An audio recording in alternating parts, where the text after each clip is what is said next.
The execution platform on Zephyr Prime was a masterwork of intimidation. Built from black stone that absorbed light rather than reflecting it, the structure rose from the center of the great amphitheater like a monument to imperial power. 6 nooses hung from a crossbeam that stretched across the platform, each one precisely measured for the necks of human children. Sarah Chun stood with the others at the base of the platform, their hands bound behind their backs with energy restraints that glowed softly blue.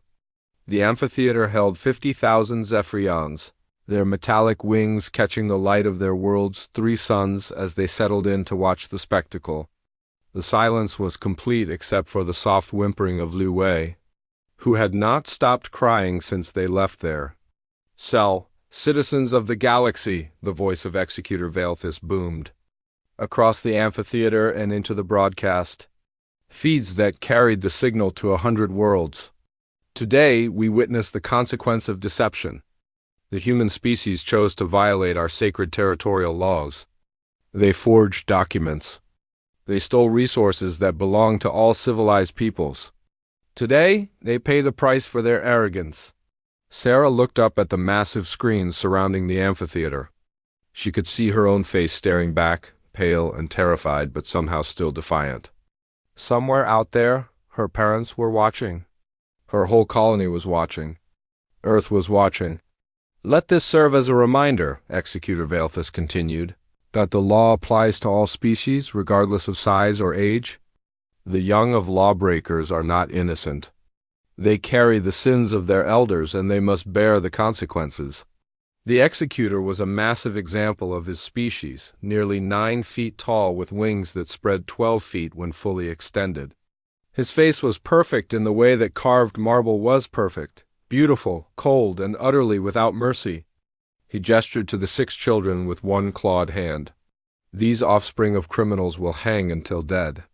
Their deaths will broadcast across the galaxy so that all species may understand the price of defying the Zephyrian Empire.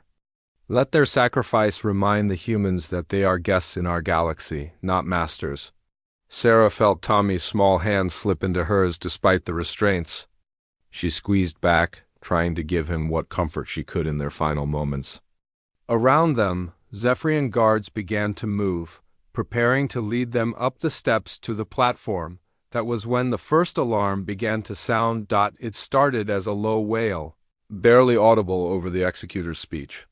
Then it grew louder, joined by others, until the entire amphitheater was filled with the shrieking of emergency sirens. The guards stopped moving, their heads tilting up toward the sky where something was happening that had not been planned. Executor Valethus raised one hand, and the sirens fell silent. "Continue the execution," he commanded. "Whatever minor disturbance has occurred can be dealt with after justice served." But Sarah was watching the screens now, and she could see that the camera feeds were switching to show something new. Ships, human ships, appearing in the sky above Zephyr Prime like angry stars. Not just a few ships, but hundreds of them, dropping out of faster than light. Travel in formations that spoke of military precision and deadly intent. Admiral Morrison to Zephyr Prime. "Traffic control," a human voice suddenly echoed across every communication channel on the planet, including the broadcast feed. "This is the Human Defense Fleet. You are holding 6 human children illegally. You will release them immediately, or we will take them back by force." The amphitheater erupted in chaos. 50,000 Zephyrians began talking at once, their voices rising in pitch and volume until it sounded like a storm wind through metal trees. The guards around the children looked uncertain, their weapons raised but their targets unclear. Executor Valethus spread his wings wide, a gesture of dominance and rage. "How dare they?" he roared. "This is a sovereign Zephyrian world. They have no authority here." But Admiral Morrison's voice continued, calm and cold as deep space. "Executor Valethus, I know you can hear me. Those children have committed no crime except being born human. You have exactly 10 minutes to release them and return them to our custody. After that, we will consider them to be prisoners of war, and we will respond accordingly." "Prisoners of war?" Veilthus laughed, a sound like breaking glass. These are criminals, Admiral, lawbreakers. We are within our rights under the Galactic Territorial Accord. The Galactic Territorial Accord, Morrison replied, does not apply during a state of war. And as of 5 minutes ago, Executor, your empire and mine are at war? Sarah felt her heart leap. Earth had declared war. Over them. Over 6 children that most of the galaxy had never heard of and would never miss. The idea was so large, so impossible, that her mind struggled to process it. You cannot be serious, Veilthus said, but his voice carried less certainty now. Over 6 criminal offspring? You would start a war that will cost millions of lives? Those 6 criminal offspring are human children under human protection, Morrison said. And yes, Executor, we will burn down your entire empire before we let you murder them for something they didn't do. On the screens, the human fleet was deploying in attack formation. Sarah could see the massive bulk of dreadnought battleships, the sleek lines of cruisers and the deadly swarms of fighter craft that moved between them like schools of mechanical fish. She had never seen anything so beautiful and terrible in her life. Earth fleet to all human vessels, Morrison's voice continued. Weapons free. Target anything that threatens those children. Rules of engagement are now in effect. We are at war, people. Let's remind the galaxy why humans don't make good victims. The first shots came from the Zephyrian defense platforms orbiting the planet. Beams of coherent energy lanced upward toward the human fleet, painting the sky with lines of deadly light. The humans returned fire immediately, and Sarah watched in awe as weapons that could crack planets began to trade volleys in the space above her head. Executor. Veilthus turned to the guards around the children. Kill them, he commanded. Kill them now, before the humans can interfere further. But the guards hesitated. Not out of mercy, but out of confusion and fear. The sky was on fire above them, and ships were exploding like dying stars. The carefully planned execution had become something much larger and more dangerous. Sarah. Shin looked up at the screens one more time and saw something that made her smile despite everything. The human ships were not retreating. They were not backing down. They were advancing on Zephyr Prime like an avalanche of metal and fury, ready to tear the planet apart if necessary to save 6 children. Tommy, she whispered to her little brother, I think we're going to be okay. The war had begun, and it was just getting started. The Zephyrian flagship Divine Judgment cut through space toward the system's capital planet like a blade through silk.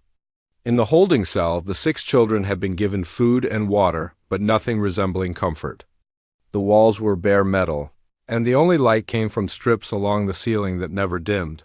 Sarah had tried to keep the others calm, telling stories she remembered from Earth and playing simple games with their hands. But after 18 hours in the cell, even she was starting to crack.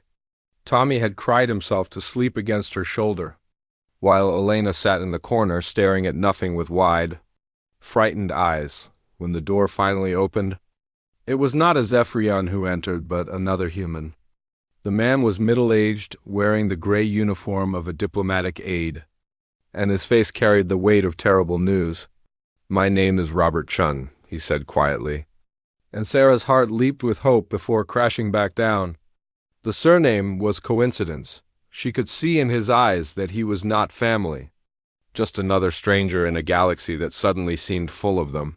I work for the Human Colonial Administration, he continued, kneeling down to their level. I've been trying to negotiate for your release, but ... He paused, struggling with words. The Zephyrians are claiming that Earth's mining operation in Helios was illegal. They're saying our government forged the documents. That's not true, Marcus Kim said, jumping to his feet.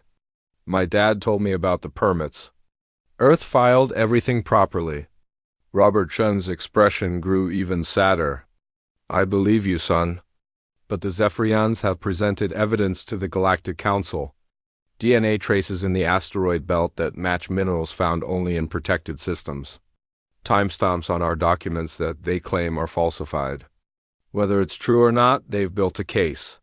Sarah felt a cold weight settling in her stomach. What does that mean for us? The Galactic Territorial Accord allows for collective punishment when a species is found guilty of territorial violations. Robert said, his voice barely above a whisper. The Zephyrians are within their legal rights to execute representatives of the offending species as an example. The words hung in the air like poison gas.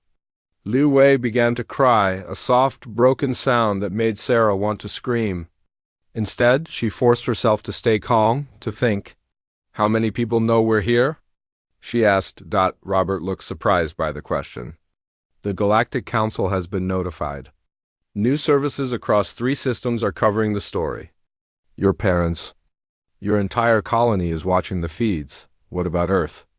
Earth is mobilizing every diplomatic resource they have.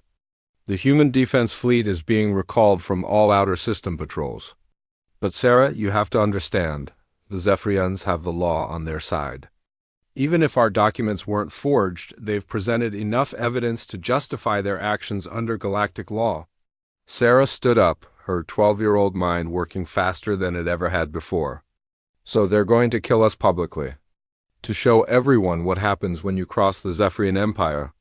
I'm sorry, Robert said, and she could see that he truly meant it. The execution is scheduled for tomorrow. It will be broadcast across the galaxy. I've requested permission to stay with you until the end. No, Sarah said firmly. I want you to do something else. Robert looked at her with confusion. What? I want you to make sure Earth sees everything? Not just the execution, everything. I want them to see 6 human children being murdered for something our governments did. I want them to see exactly what the galaxy thinks human lives are worth. The diplomatic aide started to protest, but Sarah cut him off. You said Earth is mobilizing. That means they care. That means they're angry. But they're still thinking like diplomats, aren't they?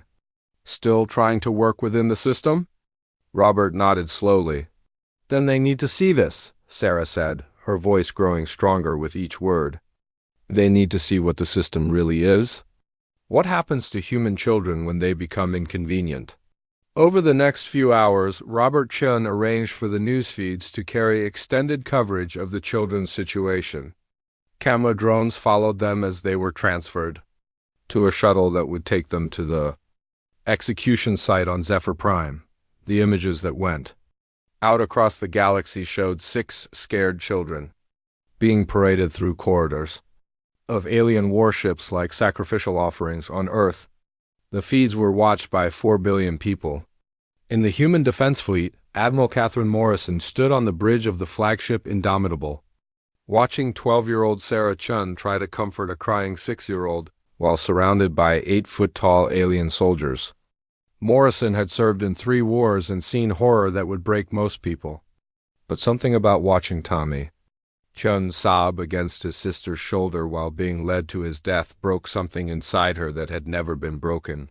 Before, Admiral, her communications officer said quietly, We're receiving record orders from Earth Command. All ships are to return to Sol System immediately. Morrison nodded, not taking her eyes off the screen. Belay that order, Lieutenant. Ma'am? You heard me. We're not going home. Not yet, Admiral. Those are direct orders from Earth Command. Fleet Command.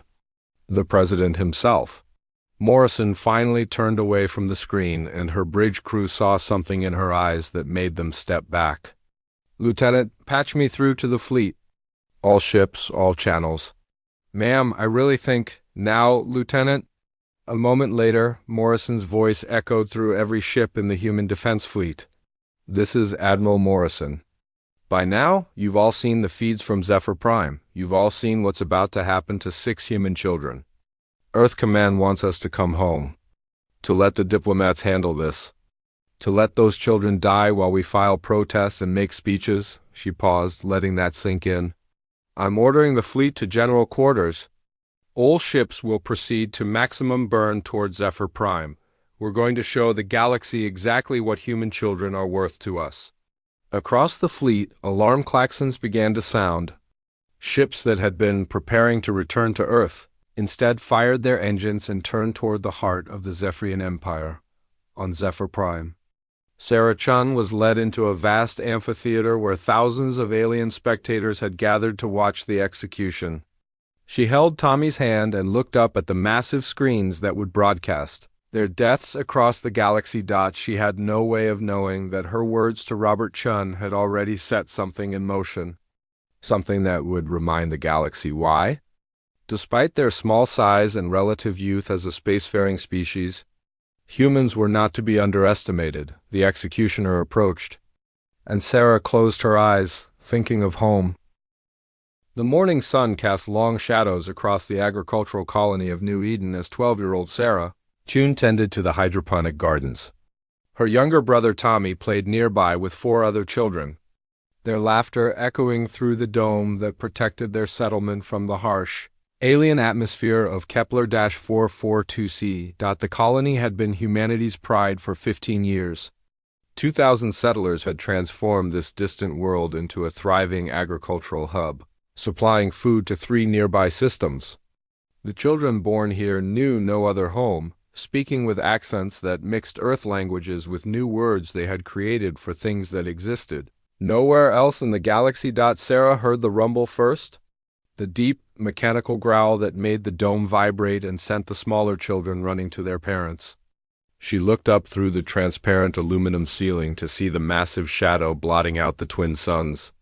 The ship was enormous, easily 5 kilometers long, with the distinctive angular design of the Zephyrian Empire. The Zephyrians were one of the 3 major powers in this sector of the galaxy. They resembled Earth's ancient depictions of angels, if angels had been 8 feet tall with metallic wings and cold, calculating minds. For 2 centuries, they had expanded their empire through a combination of superior technology and ruthless efficiency. They tolerated younger species like humanity, but only barely. Colony Director Marcus Webb's voice crackled over the settlement's communication system.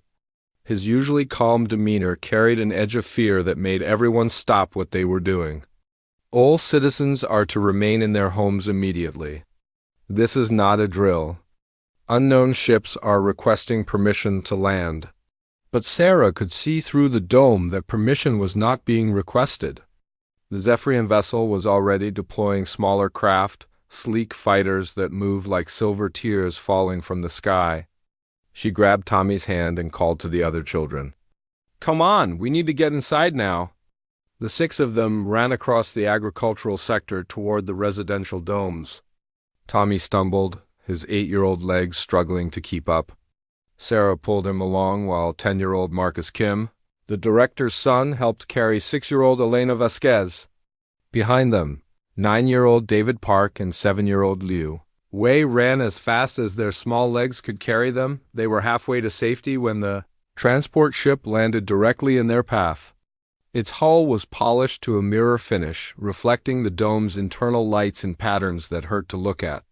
A rump descended with mechanical precision, and Zephyrian soldiers emerged in formation. Sarah had never seen one in person before. They were beautiful and terrible, with faces that seemed carved from pale marble and eyes like chips of blue ice. Their metallic wings folded against their backs as they moved, and each carried a weapon that hummed with barely contained energy. "Children of the human settlement," one of them spoke, its voice carrying an accent that sounded like wind chimes in a storm. "You will come with us." "No." Sarah stepped forward, pushing the younger children behind her. "We haven't done anything wrong. This is our home." The Zephyrian tilted its head, studying her with those cold eyes. "Your species has violated the Galactic Territorial Accord. Evidence has been discovered of unauthorized mining operations in the Helios system. The penalty for such violations is collective punishment." Sarah's heart raced. She knew about the Helios system. Her father worked there, helping establish humanity's first deep space mining platform. But unauthorized? That couldn't be right. Earth's government had filed all the proper paperwork, had received approval from the Galactic Council. "There must be a mistake," she said, her voice smaller now. "My dad works in Helios. It's all legal. Earth has permits." "Your permits were forged," the Zephyrian replied with no emotion at all. "Your species chose deception over honesty. Now your species will learn the cost of such choices. More soldiers emerged from the transport. They moved with fluid grace, surrounding the children with practiced efficiency. Sarah counted 12 of them, each one tall enough to block out the artificial suns of the dome. Their weapons remained lowered, but the threat was clear. "Where are you taking us?" Marcus Kim demanded, his voice cracking with fear and anger. "My father is the colony director. He has diplomatic immunity. Your father will watch," the Zephyrian commander said. "All of your parents will watch. This is the point of collective punishment. When one suffers, all suffer. When one dies, all remember." Sarah felt ice in her stomach. "Die? You can't be serious?" "We're children. The galaxy does not distinguish between human young and human old," the commander replied. "Your species chose to break our laws. Your species will pay the price." The soldiers moved forward then, their hands surprisingly gentle as they guided the children toward the transport. Sarah wanted to run, wanted to fight, wanted to scream for help, but she could see through the dome that adults were being held at gunpoint throughout the settlement. Zephyrian forces had moved with precision, capturing key positions while the children were isolated. As they were loaded onto the transport ship, Sarah caught a glimpse of her parents through a residential dome window. Her mother was pressed against the transparent wall, tears streaming down her face, while her father held her back from running outside. The look in their eyes was something Sarah had never seen before, a mixture of terror and rage that made her understand, for the first time, that some things in the universe were truly unfair. The transport ship's interior was stark and cold, with bench seats that were designed for beings much larger than human children. The 6 of them huddled together as the vessel lifted off, leaving New Eden behind. Through the small viewports, Sarah could see the colony shrinking below them until it was just a cluster of domes on an alien landscape. "What do you think they're going to do to us?" Lu Wei whispered, her small voice barely audible over the ship's engines. Sarah wanted to comfort her, wanted to say everything would be okay.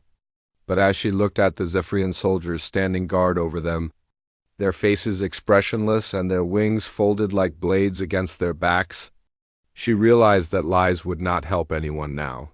The transport ship docked with the main vessel, and they were transferred to what appeared to be a holding cell. It was clean and sterile, with basic amenities but no windows. The door sealed behind them with a sound like a coffin closing. In the silence that followed, Sarah Chun began to understand that they might never see home again. The battle above Zephyr Prime turned the sky into a canvas of destruction. Plasma beams carved burning lines through the atmosphere, while missile trails wrote stories of violence across the heavens. The human fleet had come prepared for war, and they were delivering it with the focused fury of a species that had finally been pushed too far. Admiral Catherine Morrison stood on the bridge of the Indomitable, watching her tactical displays with the cold calculation of a predator. The Zephyrian defense fleet was formidable. Their ships were larger and individually more powerful than anything humanity had built. But the humans had advantages that went beyond mere firepower.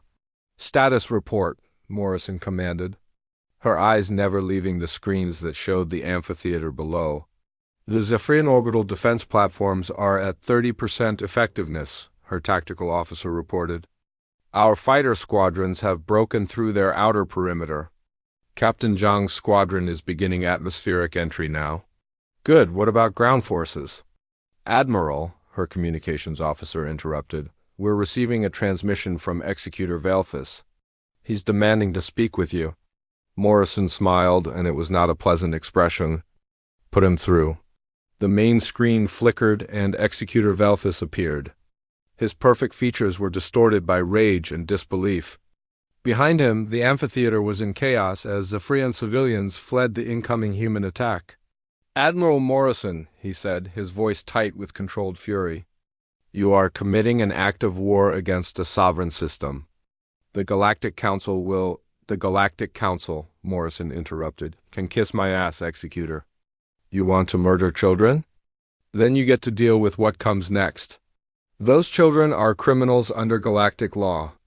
"Those children," Morrison said, her voice dropping to a whisper that somehow carried more menace than any shout, "are under the protection of the Human Defense Fleet, and we take our protective duties very seriously."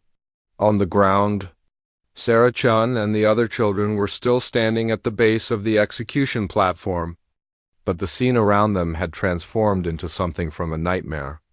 Zephyrian guards ran back and forth in confusion as pieces of destroyed orbital stations began to rain down from the sky like burning meteors. The amphitheater was emptying as panic spread through the crowd. "What are your orders, Executor?" One of the guards shouted over the noise of approaching human fighters.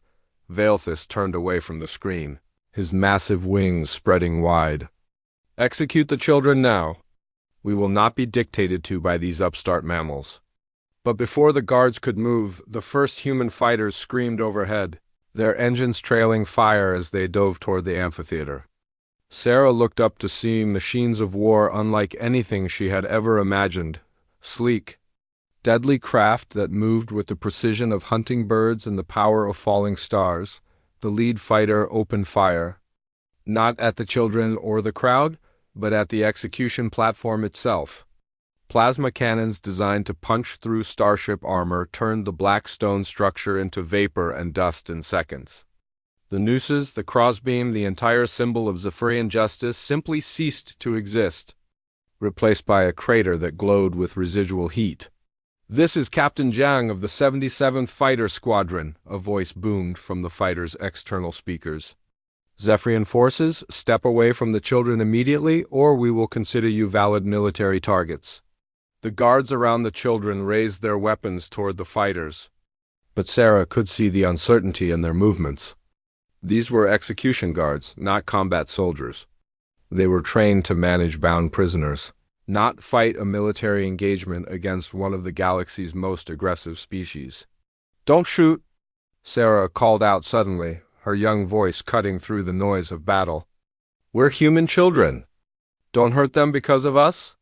The nearest Zephyrian guard looked down at her with something approaching confusion. In all the years of the Empire's existence, no prisoner had ever asked their captors to spare their enemies.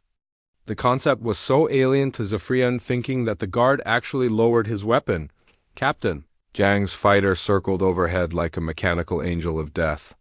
"Children, can you move away from the guards? We need a clear shot."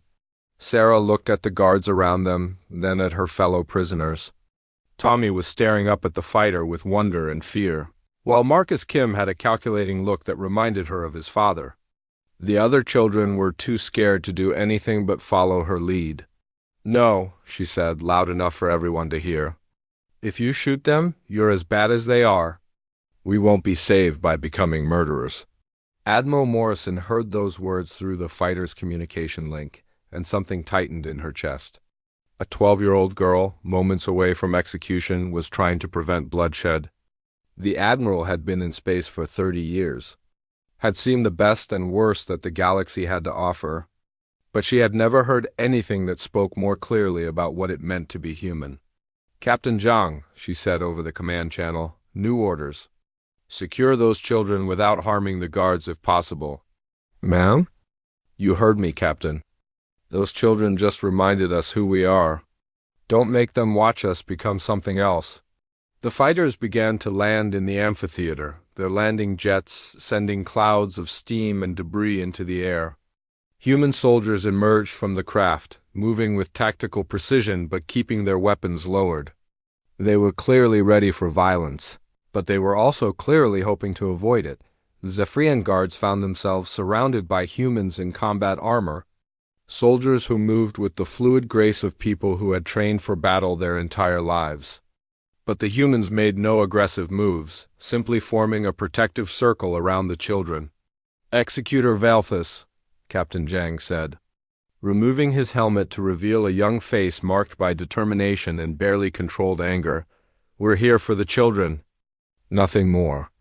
Let us take them, and nobody else has to die today." Veilthus stood on the edge of the ruined amphitheater, his perfect features twisted by rage and humiliation. "You have violated our sovereignty. These children are criminals under galactic law." "They're children," Jiang replied simply. "That's all they are." Children who got caught up in something they had no control over. Are you really willing to die to murder them? Around the amphitheater, more human ships were landing. Not just fighters now, but transport vessels and gunships, bringing hundreds of soldiers to secure the area. The Zephyrian forces were outnumbered and outgunned, caught completely unprepared for a military response to what they had expected to be a simple execution. Sarah felt the energy. Restraints around her wrists suddenly go dead as one of the human soldiers used a device to disable them. For the first time in 2 days, she could move her arms freely. The feeling was so wonderful that she almost cried. Are you Sarah-chan? The soldier asked, kneeling down to her level. She nodded, not trusting her voice. Your parents are watching, kiddo. They wanted me to tell you they're proud of you. All of Earth is proud of you. We didn't do anything, she said quietly. We were just kids playing in the garden. The soldier's expression hardened behind his visor. I know. That's why we're here. As the human forces secured the amphitheater, Sarah looked around at the destruction they had caused and the lives they had risked to save 6 children they had never met. She thought about Admiral Morrison's words about Earth declaring war over them, about Captain Zhang's fighters turning the execution platform to dust rather than let it be used for its intended purpose. For the first time since this nightmare had begun, Sarah-chan understood something important about her species. Humans might be small compared to the galaxy's great powers. They might be young and inexperienced in the ways of interstellar politics, but they had something that the ancient empires had forgotten in their long centuries of cold calculation. They remembered what it meant to be worth dying for.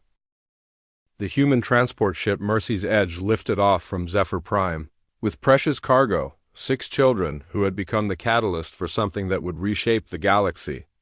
As they left the planet's atmosphere, Sarah-chan looked out the viewport at the massive human fleet that had come to rescue them. Ships stretched to the horizon in every direction, more military power than humanity had ever assembled in one place. Is it really over? Tommy asked, pressed against his sister's side in the transport's comfortable passenger compartment. The human soldiers had given them clean clothes, real food, and medical attention for the first time in 3 days. I don't know, Sarah answered honestly, watching the tactical displays that showed ongoing skirmishes throughout the Zephyr system. I think maybe it's just beginning.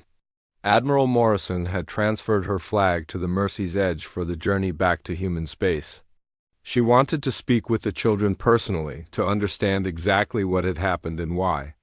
When she entered the passenger compartment, she was struck by how young they looked and how old their eyes seemed after everything they had endured. I'm Admiral Morrison, she said, pulling up a chair to sit at their level. I wanted to apologize for how long it took us to get to you. Sarah studied the woman's face, seeing the weight of command and the burden of the decisions she had made. You started a war for us. 6 kids you don't even know? We started a war because someone threatened our people, Morrison corrected gently. All of our people. From the newest baby to the oldest adult. That includes 6 brave children on a colony world. Brave? Marcus Kim laughed, but it was not a happy sound. We were terrified. I wet myself when they first grabbed us. Courage isn't the absence of fear, Morrison said. It's doing the right thing despite being afraid. You protected each other. You showed compassion even to your captors. Sarah, you told our fighters not to harm the guards who were about to execute you. That's not just brave, that's the best of what humanity can be. Liu Wei, who had barely spoken since the rescue, looked up with wide eyes. Are they going to come after us again? The bird people? Morrison's expression hardened. The Zephyrians? No, sweetheart. They're going to be too busy dealing with us to bother with you anymore. What do you mean? Sarah asked, though she was beginning to suspect she knew. Your rescue was just the opening move, Morrison explained. Right now, human fleets are striking Zephyrian installations across 3 systems. We're targeting their military bases, their administrative centers, and their economic infrastructure. In the next 72 hours, we're going to remind them that humanity is not a species to be trifled with. The scope of what she was describing began to sink in for the children. Elena Vasquez, who had been quiet since the rescue, suddenly spoke up. All of that. Because of us? No, Morrison said firmly. Because of what they chose to do to you. The Zephyrians could have handled this diplomatically. They could have demanded reparations, imposed sanctions, or called for investigations. Instead, they chose to murder children for political theater. They made the choice that led us here. Over the next several hours, as the transport made its way toward human space, the children began to understand the magnitude of what their ordeal had set in motion. News feeds from across the galaxy showed human forces striking with precision and overwhelming force. Zephyrian military bases that had stood for centuries were reduced to rubble in minutes. Trade stations that had been symbols of imperial power simply vanished under human firepower, but it was not mindless destruction. The humans were following a carefully planned strategy, targeting only military and government installations while scrupulously avoiding civilian populations. When a Zephyrian hospital ship requested safe passage through a battle zone, human forces not only granted it but provided escort protection. They're not fighting like us, Executor Valthus observed from his command bunker deep beneath Zephyr Prime's surface. They should be enraged, striking out blindly. Instead, they're acting with surgical precision. His aide, a younger Zephyrian named Korvash, studied the tactical reports with growing concern. Sir, our analysts believe they've been planning this offensive for years. The speed of their deployment, the coordination between fleets, this isn't a spontaneous response to the execution attempt. This is a pre-planned military campaign. Valthus spread his wings in agitation. Impossible. The humans don't have the strategic thinking for such planning. They're emotional creatures, reactive rather than proactive. With respect, Executor, the evidence suggests otherwise. They've just crippled our forward defense network in less than 18 hours. Our shipyards at Kepler Station are gone. Our supply depots in the Helix Nebula are gone. They've cut our lines of communication between 3 major systems. Then we fight back. Deploy the Second Fleet. Show them the true power of the Empire. But even as Valthus gave the order, he could see in Korvash's expression that it might already be too late. The humans had not just declared war, they had declared a very specific kind of war. They were not trying to conquer Zephyrian space or occupy their worlds. They were systematically dismantling the Empire's ability to project power beyond their home systems. Meanwhile, on the Mercy's edge, Sarah Chun was learning about the broader implications of their rescue. Admiral Morrison had given them access to the communication networks, allowing them to speak with their families for the first time since the kidnapping. Sarah! Oh, sweetheart, are you all right? Her mother's voice came through crystal clear despite the vast distances involved. I'm okay, Mom. We're all okay. The soldiers are taking good care of us. Your father wants to talk to you too, but first I need to tell you something. The whole colony has been evacuated. Earth Command decided it wasn't safe for civilians anymore. Sarah felt a pang of loss. New Eden had been her home for her entire life, and now it was empty. Where did everyone go? We're on a transport heading for Earth, all of us, every family from the colony. Earth is calling us heroes, Sarah. They're saying you 6 kids saved us all by showing the galaxy what the Zephyrians really are. We didn't save anyone, Sarah protested. We just got captured. No, sweetheart. You did something much more important than that. You reminded everyone watching what innocence looks like. And when they tried to kill innocence itself, humanity decided it was time to stop playing by everyone else's rules. When the call ended, Sarah sat quietly for a long time, thinking about what her mother had said. She looked around at the other children, all of them dealing with the same realization that their ordeal had become something much larger than their individual suffering. Do you think we did the right thing? David Park asked suddenly. He had been the quietest of them all, processing everything with the careful intensity of a 9-year-old who had seen too much. What do you mean? Sarah asked. Letting them rescue us. Starting a war. All those people fighting and dying because of us. Sarah thought about the question seriously before answering. I think, she said slowly, that we didn't start anything. The Zephyrians started it when they decided our lives didn't matter. Admiral Morrison and the fleet just finished it. Tommy looked up from where he had been drawing pictures with supplies the crew had given him. Are we going to be famous when we get home? Probably, Marcus Kim said with a grimace. But not the good kind of famous. We're going to be the kids who started a war. No, Sarah said firmly. We're going to be the kids who ended one. The Zephyrians have been bullying younger species for 200 years. Maybe it's time someone stood up to them. As the Mercy's Edge approached the Sol system, the children could see Earth growing larger in the viewports. Home. After everything they had been through, they were finally going home. But Sarah Shun knew that the Earth they were returning to would be different from the one they had left. Their species had crossed a line, had shown the galaxy that human patience had limits, and those limits had very sharp teeth. 3 weeks after the rescue, the war that had begun with 6 children on an execution platform was reshaping the political landscape of the galaxy. The Zephyrian Empire, which had dominated this sector for 2 centuries, was discovering that humanity was not the naive, easily intimidated species they had believed. In the halls of the Galactic Council on Centauri Prime, emergency sessions ran around the clock as delegates from dozens of species tried to understand what had happened and what it meant for the future. The chamber was a vast dome filled with the representatives of 23 different civilizations, each speaking in their own language while universal translators struggled to keep up with the rapid-fire debates. The humans have violated every principle of proportional response, declared Ambassador Thylix of the Andromedian Trade Federation, her crystalline form catching the chamber's lights as she spoke. 6 individuals cannot justify the destruction of entire star systems. The humans haven't destroyed any star systems, replied Ambassador Shunwei of Earth, Sarah's distant uncle who had been thrust into the spotlight by recent events. They've conducted precise military strikes against valid military targets while scrupulously avoiding civilian casualties. The Zephyrians, meanwhile, attempted to murder 6 children for political theater. Those children were criminals under galactic law. Executor Veilthus had been permitted to address the Council via holographic projection from his bunker on Zephyr Prime. Their species violated the territorial accord through fraud and deception. Ambassador Chun stood slowly, his movements careful and deliberate.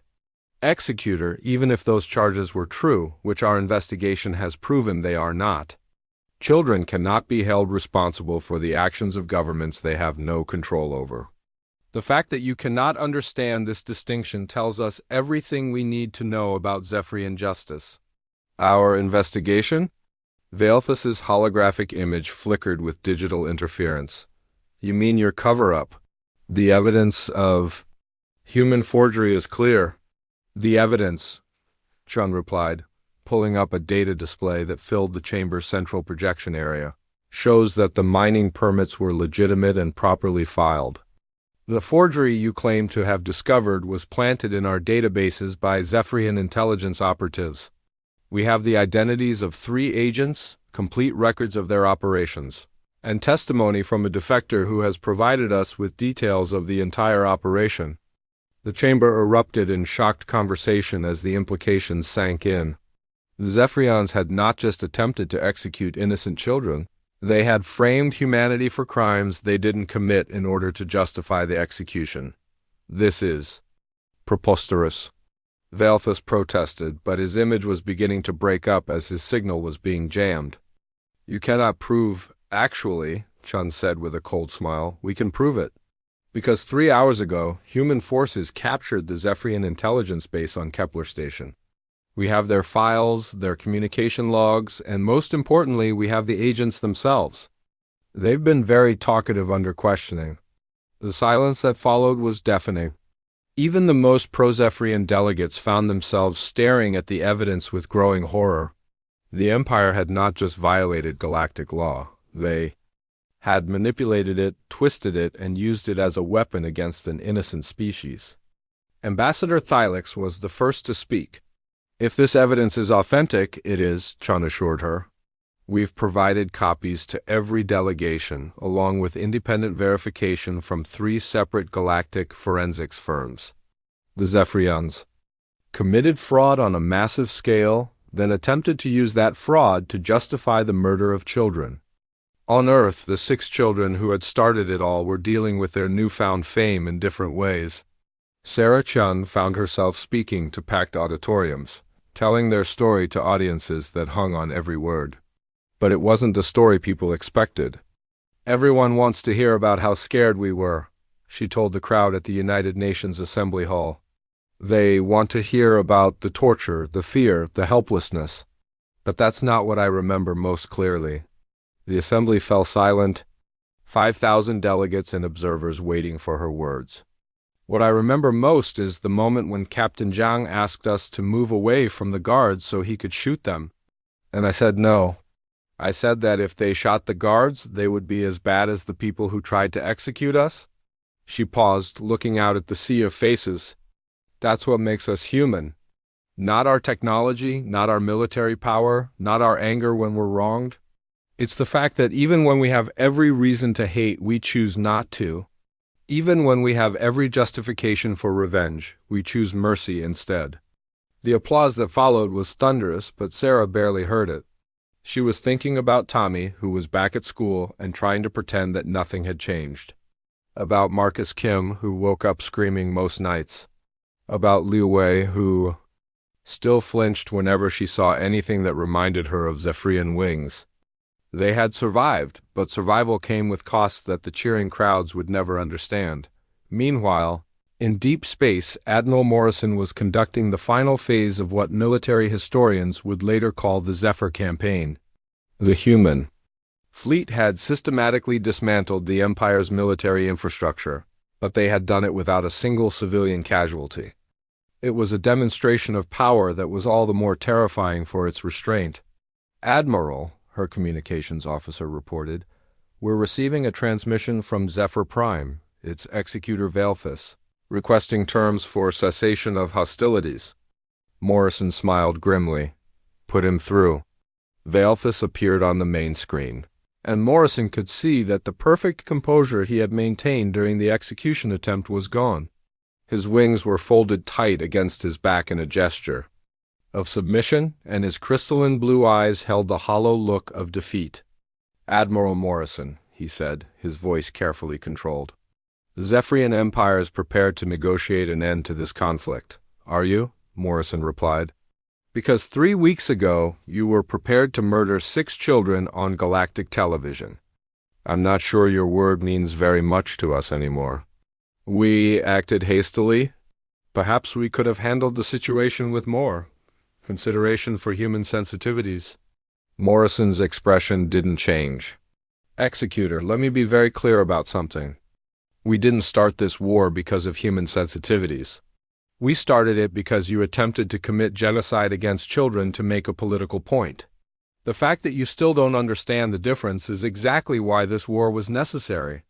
"What are your terms?" Valthus asked, the defeat clear in his voice.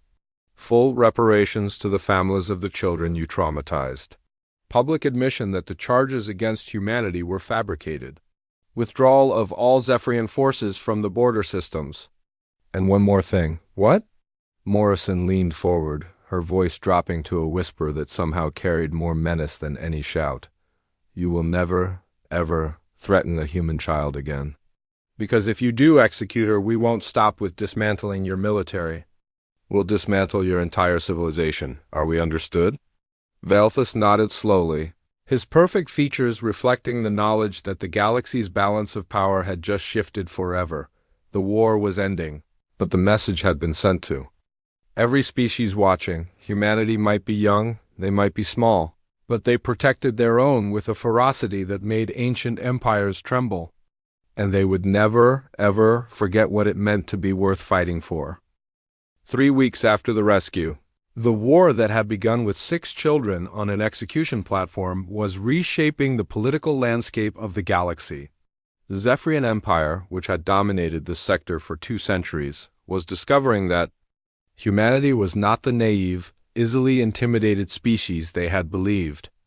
In the halls of the Galactic Council on Centauri Prime, emergency sessions ran around the clock as delegates from dozens of species tried to understand what had happened and what it meant for the future. The chamber was a vast dome filled with the representatives of 23 different civilizations, each speaking in their own language while universal translators struggled to keep up with the rapid-fire debates. The humans have violated every principle of proportional response, declared Ambassador Thylix of the Andromedian Trade Federation, her crystalline form catching the chamber's lights as she spoke. 6 individuals cannot justify the destruction of entire star systems.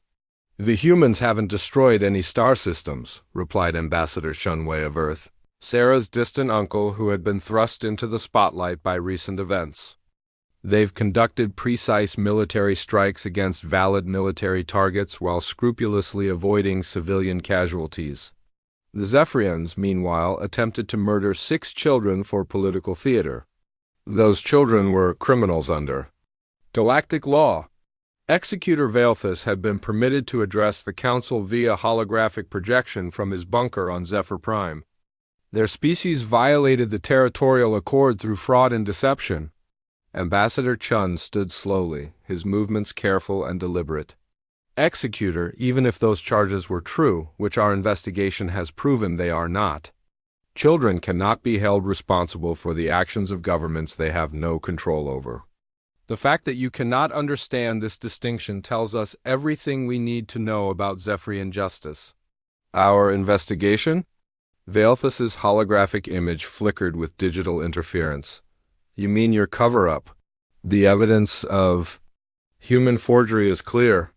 The evidence, Chun replied, pulling up a data display that filled the chamber's central projection area, shows that the mining permits were legitimate and properly filed. The forgery you claim to have discovered was planted in our databases by Zephyrian intelligence operatives. We have the identities of 3 agents, complete records of their operations, and testimony from a defector who has provided us with details of the entire operation. The chamber erupted in shocked conversation as the implications sank in. The Zephyrians had not just attempted to execute innocent children, they had framed humanity for crimes they didn't commit in order to justify the execution. This is preposterous. Veilthus protested, but his image was beginning to break up as his signal was being jammed. You cannot prove. Actually, Chun said with a cold smile, we can prove it. Because 3 hours ago, human forces captured the Zephyrian intelligence base on Kepler Station. We have their files, their communication logs, and most importantly, we have the agents themselves. They've been very talkative under questioning. The silence that followed was deafening. Even the most pro-Zephyrian delegates found themselves staring at the evidence with growing horror. The Empire had not just violated galactic law. They had manipulated it, twisted it, and used it as a weapon against an innocent species. Ambassador Thylix was the first to speak. If this evidence is authentic, it is, Chun assured her. We've provided copies to every delegation, along with independent verification from 3 separate galactic forensics firms. The Zephyrians committed fraud on a massive scale, then attempted to use that fraud to justify the murder of children. On Earth, the 6 children who had started it all were dealing with their newfound fame in different ways. Sarah Chun found herself speaking to packed auditoriums, telling their story to audiences that hung on every word. But it wasn't the story people expected. Everyone wants to hear about how scared we were, she told the crowd at the United Nations Assembly Hall. They want to hear about the torture, the fear, the helplessness. But that's not what I remember most clearly. The assembly fell silent, 5,000 delegates and observers waiting for her words. What I remember most is the moment when Captain Zhang asked us to move away from the guards so he could shoot them. And I said no. I said that if they shot the guards, they would be as bad as the people who tried to execute us. She paused, looking out at the sea of faces. That's what makes us human. Not our technology, not our military power, not our anger when we're wronged. It's the fact that even when we have every reason to hate, we choose not to. Even when we have every justification for revenge, we choose mercy instead. The applause that followed was thunderous, but Sarah barely heard it. She was thinking about Tommy, who was back at school and trying to pretend that nothing had changed. About Marcus Kim, who woke up screaming most nights. About Liu Wei, who still flinched whenever she saw anything that reminded her of Zephyrian wings. They had survived, but survival came with costs that the cheering crowds would never understand. Meanwhile, in deep space, Admiral Morrison was conducting the final phase of what military historians would later call the Zephyr Campaign. The human fleet had systematically dismantled the Empire's military infrastructure, but they had done it without a single civilian casualty. It was a demonstration of power that was all the more terrifying for its restraint. "Admiral," her communications officer reported, "we're receiving a transmission from Zephyr Prime, its executor Valthus, requesting terms for cessation of hostilities." Morrison smiled grimly. "Put him through." Valthus appeared on the main screen, and Morrison could see that the perfect composure he had maintained during the execution attempt was gone. His wings were folded tight against his back in a gesture of submission, and his crystalline blue eyes held the hollow look of defeat. "Admiral Morrison," he said, his voice carefully controlled. "The Zephyrian Empire is prepared to negotiate an end to this conflict. Are you?" Morrison replied. "Because 3 weeks ago you were prepared to murder 6 children on galactic television. I'm not sure your word means very much to us anymore. We acted hastily. Perhaps we could have handled the situation with more consideration for human sensitivities." Morrison's expression didn't change. "Executor, let me be very clear about something. We didn't start this war because of human sensitivities. We started it because you attempted to commit genocide against children to make a political point. The fact that you still don't understand the difference is exactly why this war was necessary." "What are your terms?" Valthus asked, the defeat clear in his voice. "Full reparations to the families of the children you traumatized. Public admission that the charges against humanity were fabricated. Withdrawal of all Zephyrian forces from the border systems. And one more thing." "What?" Morrison leaned forward, her voice dropping to a whisper that somehow carried more menace than any shout. "You will never, ever threaten a human child again. Because if you do, Executor, we won't stop with dismantling your military. We'll dismantle your entire civilization. Are we understood?" Valthus nodded slowly, his perfect features reflecting the knowledge that the galaxy's balance of power had just shifted forever. The war was ending, but the message had been sent to every species watching. Humanity might be young, they might be small, but they protected their own with a ferocity that made ancient empires tremble. And they would never, ever forget what it meant to be worth fighting for.